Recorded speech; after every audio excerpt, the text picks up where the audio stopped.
All right, let's get this going. I'm going to deviate from the subject matter that I've been doing the last few videos and talk about something I haven't talked about in quite a while.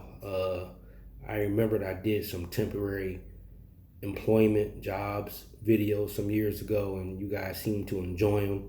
So I just remembered I did a few of those jobs in Elgin, Illinois, at some plastic injection plants when I first moved to Chicago before I got a job in my field. The first place I worked at, these places were pretty mundane. Um, they were like I said, they were plastic injection plants. They made little stuff like this, um, bottle caps and whatnot, little pop out things that you stick in juices and kind of drink and all that.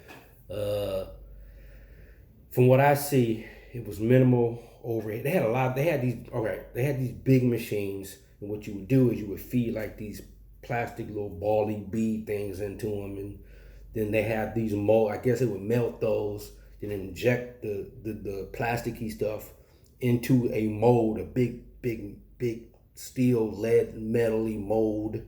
Then from there, it would just keep popping these things out.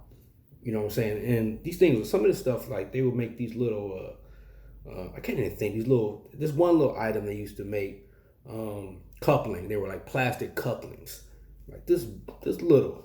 I mean, it literally, they would make this stuff. Then my job was to feed the machine and to put the box under the machine when the stuff came out. No, maybe I didn't feed. Let me think. Did I feed the machine? No, that was a different job. Okay, so I would grab the box maybe I did. I don't remember. So I would grab, I mean, literally the bottle caps or the coupling thing was feed into these boxes, and you would just um, take the thing off, uh, tape up the box, put it on the thing, and the dude would come by with a pallet. Literally, they were making this shit and shipping it out the same night or the next day. I mean, this shit was like clockwork. And I was kind of thinking, like, this is how these boring, mundane type of businesses is how people get uber wealthy. Plastic injection. This company had, I would say 12 of these machines. I looked them up on eBay too. These machines range from like 20 to 30 grand. Higher if they're new, but like used, 20 to 30 grand.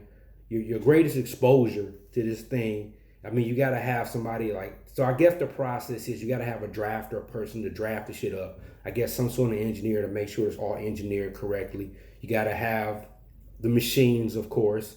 You gotta have a mechanic. These things were always breaking down. And I guess you just got to know how to do it. You got to work within the industry. But it didn't seem like if somebody had like an influx of dough or something they can invest in with somebody else who knew what they were doing. And you got to get the contracts. You got to get the contracts, I would imagine, to sell these items to somebody. I'm not sure how hard or how challenging that is, but it was kind of interesting. I mean, literally, they were making these freaking caps and shipping these efforts out the same night. You know what I'm saying? Then if they needed to make a different type of cap or a different type of plastic thing, they would just change the mold. That looked like it took, I don't know, hour or two from watching the guy.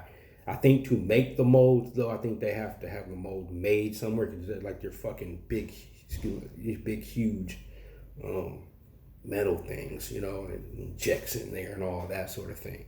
So yeah, that was kind of interesting. But then that job ran out, and I got another job at another plastic injection plant not too far from this one. This place was much bigger, and this place ran 24 hours a day. And I worked a 12-hour shift, like from Thursday to Tuesday, something like that. Thursday to Tuesday, it was something ridiculous. And the hardest work, I think I said on the last video, working at that Home Depot place was the hardest work I ever did. No, working at this place in wherever I was, Illinois, somewhere outside, somewhere around Elgin, that's the hardest work I ever did. I mean, you had to lift like these big bag things up, and you got to cart them around and lift these big old bag things up and put them and stack them up. And I think that's what they used to feed the machines. You know what I'm saying? This place was loud. So and you're working all night. So like after a few hours with the noise and all that, I had ear thing, but you just kind of get you tired, and you start getting discombobulated. It's almost like you walking on air, like you're not even working off of normal human energy. You know what I'm saying? It's like you working off adrenaline. You just kind of walk. You're almost like a zombie.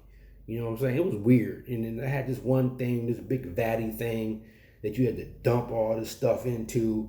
Like, you had to dump the big, and the thing was huge. It was big as damn near as a small room. You had to dump the thing in there, and that took forever. I hated doing that. This place was just hard work. And you get these little breaks. You're not eating healthy because you got to eat, because it's the middle of the night. So you're eating cookies and shit at 3 in the morning. You know what I'm saying? Like, this ain't cool.